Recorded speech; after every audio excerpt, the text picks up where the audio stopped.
नमस्कार, मैं हूं गौरव। चलिए देखते हैं उत्तराखंड की आज की सभी 10 बड़ी और ताज़ा खबरें। रोजाना उत्तराखंड की बड़ी खबरों के लिए अभी चैनल को सब्सक्राइब कर लीजिए।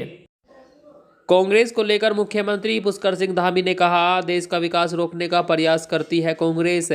मुख्यमंत्री पुष्कर सिंह धामी ने पेगासस स्पाईवेयर जासूसी मामले में बयान दिया। उन्होंने कहा, जब भी संसद में भारत की तरक्की की बात होती है तब कांग्रेस ऐसी चीजें लाती है ताकि मामला उलझ जाए। कांग्रेस विदेशी शक्तियों के साथ मिलकर देश का विकास रोकने का प्रयास कर रही है। सदन में जिस दिन 130 करोड़ देशवासियों के लिए योजनाएं बननी थी, उसके ठीक एक दिन पहले कांग्रेस यह मुद्दा ले आई। और ब्लैक फंगस की उत्तराखंड में क्या है स्थिति, आइए नज़र डालते हैं। उत्तराखंड में ब्लैक फंगस के अब तक कुल 548 मामले सामने आ चुके हैं। बीते 24 घंटों में इस बीमारी के 2 नए मरीज मिले, जबकि 2 की मौत हुई। राज्य में अब तक कुल 119 लोग जान गंवा चुके हैं। 3 मरीज म्यूकोरामाइकोसिस से ठीक भी हुए। राजधानी देहरादून से सबसे ज़्यादा 506 मामले सामने आए, जिनमें से अभी तक 110 लोगों की मौत हो चुकी है। उत्तराखंड के 16,000 गरीब लोगों को मिलेंगे आसियाने।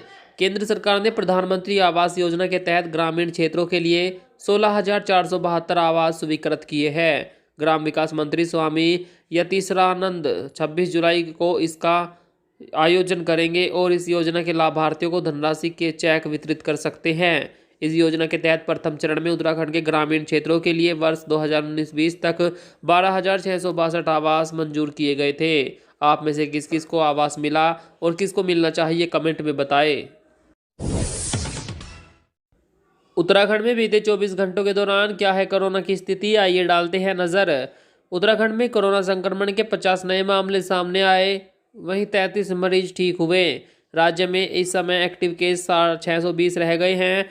बीते 24 घंटों में कोरोना से कोई भी मौत नहीं हुई। राज्य में अब तक कुल 3,41,536 लोग कोविड-19 से संक्रमित हुए और 7,357 लोगों की मौत हो चुकी है। उत्तराखंड के सभी स्कूलों में एक सब्जेक्ट के रूप में शामिल होगी शारीरिक शिक्षा। उत्तराखंड के स्कूलों में पढ़ाए जाने वाले विषयों में अब शारीरिक शिक्षा को भी शामिल किया जा सकता है। इस संबंध में शिक्षा सचिव और मीनाक्षी सुंदरम ने शिक्षा निदेशालय से प्रस्ताव मांगे। राज्य के शिक्षक संघ ने इस संबंध में शासन से मांग की है। इसके अलावा बेसिक से एलटी में समायोजित सभी शिक्षकों को चयन प्रोन्नत वेतनमान दिए जाने की मांग भी की गई है। मुख्यमंत्री पुष्कर सिंह धामी के सख्त निर्देश, अलर्ट मोड में रहे अधिकारी। मुख्यमंत्री पुष्कर सिंह धामी ने बारिश के कारण केदारनाथ और रुद्रप्रयाग का दौरा स्थगित कर दिया। इसके बाद उन्होंने सचिवालय में वीडियो कॉन्फ्रेंसिंग के माध्यम से शासन के वरिष्ठ अधिकारियों और विभिन्न जिलाधिकारियों से बातचीत की। मुख्यमंत्री ने राज्य में ओलावृष्टि और आपदा प्रबंधन की समीक्षा की और अधिकारियों को अलर्ट रहने के निर्देश दिए। बड़ी खबर, केंद्र सरकार ने प्राइमरी स्कूल खोलने की दी अनुमति, प्रशासन लेगा फैसला। कोरोना काल में बिगड़ी शिक्षा व्यवस्था को दुरुस्त करने के लिए पीएम मोदी सरकार ने बड़ा फैसला लिया है। देश में अब प्राइमरी स्कूल खोलने की अनुमति दे दी गई है। इन्हें खोलने का फैसला स्थानीय प्रशासन लेगा। सरकार ने लोगों से बेवजह यात्रा करने से बचने की अपील की है। शीरो सर्वे के आंकड़े भी जारी किए गए, जिसके मुताबिक देश में 85% हेल्थ वर्कर्स कोरोना संक्रमित हुए, जबकि 40 करोड़ लोगों पर कोरोना का खतरा बना हुआ है। बद्रीनाथ और केदारनाथ हाईवे समेत कई जगह सड़कें बंद। उत्तराखंड में लगातार हो रही बारिश के कारण रुद्रप्रयाग गौरीकुंड राजमार्ग पर भूस्खलन हो गया। रास्ते पर मलबा आने से हाईवे बंद हो गया। वहीं तोता घाटी व इसके आसपास अन्य जगहों पर भी बोल्डर और मलबा आने से बद्रीनाथ हाईवे बंद है। जेसीबी मशीन मलबा हटाने में जुट गई है। वहीं खराब मौसम के चलते मुख्यमंत्री पुष्कर सिंह धामी का केदारनाथ व रुद्रप्रयाग का दौरा रद्द कर दिया गया है। नए जिलाधिकारी आर राजेश कुमार ने संभाला पदभार, बताई प्राथमिकताएं। देहरादून के नए जिलाधिकारी डॉक्टर आर राजेश कुमार ने अपना पदभार ग्रहण किया। इस दौरान उन्होंने कहा कि केंद्र और राज्य सरकार की योजनाओं को जनता तक पहुंचाने और मुख्यमंत्री की कौशल विकास योजना से अधिकतम लोगों को स्वरोजगार प्राप्त कराना उनकी प्राथमिकता है। इसके अलावा उन्होंने बताया कि सभी जिलाधिकारियों को जनता से मधुर व्यवहार करने के निर्देश भी दिए जाएंगे। हाईकोर्ट ने कहा, क्या मान लिया जाए कि उत्तराखंड पर वित्तीय संकट आ खड़ा हुआ है। नैनीताल हाईकोर्ट ने उत्तराखंड सरकार को रोडवेज कर्मचारियों की सैलरी मुद्दे पर फटकार लगाई। कोर्ट ने आर्टिकल 23 का हवाला देते हुए कहा कि बिना पैसे के मजदूरी नहीं कराई जा सकती। यूनियन ने न्यायालय में सैलरी न मिलने को लेकर याचिका जो दायर की गई थी इस पर सुनवाई की। इसके दौरान कोर्ट ने कहा कि क्या यह मान लिया जाए कि स्टेट पर वित्तीय संकट आकर खड़ा हो गया है जो कर्मचारियों की सैलरी नहीं दी जा रही। सरकार ग्राम प्रधानों की मांगों को तुरंत पूरा करे, बोले प्रीतम सिंह। उत्तराखंड कांग्रेस प्रदेश अध्यक्ष प्रीतम सिंह ने सरकार से प्रधान संघ की 12 सूत्रीय मांगों को पूरा करने की मांग की। उन्होंने कहा, कांग्रेस ने हमेशा पूर्व प्रधानमंत्री राजीव गांधी की ओर से स्थगित ग्राम स्वराज की कल्पना को सार्थक करने का प्रयास किया। वर्तमान में ग्राम प्रधानों की उपेक्षा की जा रही है। कांग्रेस प्रधानों की मांग को पूरा करवाने के लिए हर स्तर पर सरकार पर दबाव बनाएगी। प्रधानमंत्री मोदी बोले, कांग्रेस बना रही नकारात्मक माहौल, देश में नहीं है वैक्सीन की कमी। पीएम नरेंद्र मोदी ने देश में वैक्सीन की कमी को लेकर बीजेपी सांसदीय दल की बैठक में कहा कि देश में वैक्सीन की कोई कमी नहीं है। कांग्रेस जानबूझकर नकारात्मक माहौल बनाने की कोशिश कर रही है। इस दौरान प्रधानमंत्री मोदी ने जब दोनों सदनों में अपने नए मंत्रियों का परिचय करवा रहे थे तब विपक्षी सांसदों ने जमकर हंगामा शुरू कर दिया, जिसके बाद दोनों सदनों की कार्रवाई को स्थगित कर दिया गया।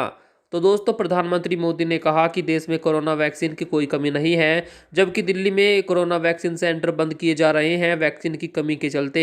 इतना ही नहीं, कुछ राज्य जहां पर बीजेपी की सरकार है वहां भी वैक्सीन की किल्लत है। तो प्रधानमंत्री मोदी ये कैसे कह सकते हैं कि वैक्सीन की कमी नहीं है? आप अपने विचार कमेंट में बताएं। उत्तराखंड में आज हो सकता है कांग्रेस नेता प्रतिपक्ष और अध्यक्ष के नाम का ऐलान।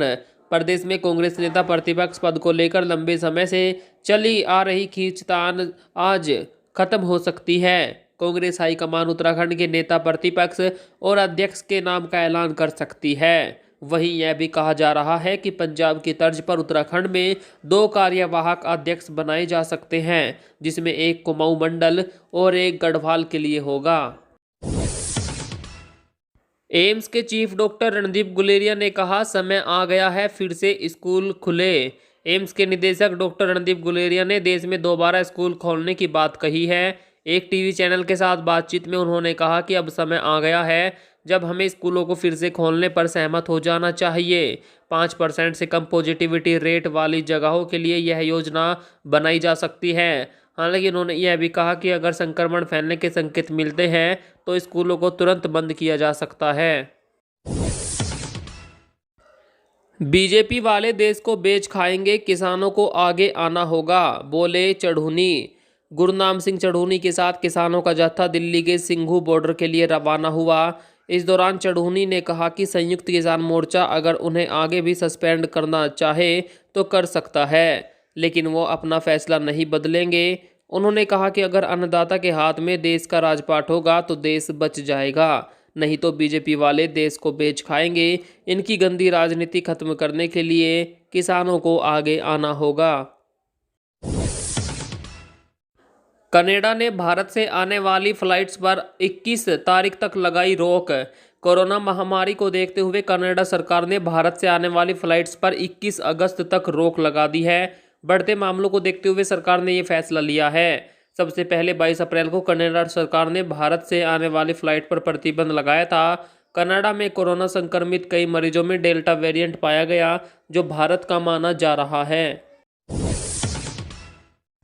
मनमाने तरीके से SC/ST की जमीन दे दी गई लीज पर हाईकोर्ट सख्त। देहरादून जिले के जोनसार बावर क्षेत्र में संविधान में SC/ST के लिए किए गए विशेष प्रावधान का उल्लंघन करके जमीनों की बंदरबाट करने का बड़ा मामला उजागर हुआ है। हाईकोर्ट ने जनहित याचिका दायर होने के बाद सरकार से जवाब मांगा है। जिला प्रशासन दून की जांच पड़ताल में चक्राता क्षेत्र में 49 लीज धारकों को भू कानून के उल्लंघन का दोषी माना गया। प्रशासन ने इन लीज धारकों को नोटिस जारी करके जवाब मांगा है। राज्यसभा में केंद्र सरकार का जवाब, ऑक्सीजन की कमी से नहीं हुई किसी की मौत। ऑक्सीजन की कमी से मौत को लेकर सरकार के पास कोई आंकड़ा नहीं है। केंद्रीय स्वास्थ्य मंत्रालय ने राज्यसभा में जवाब दिया कि स्वास्थ्य राज्य का विषय है।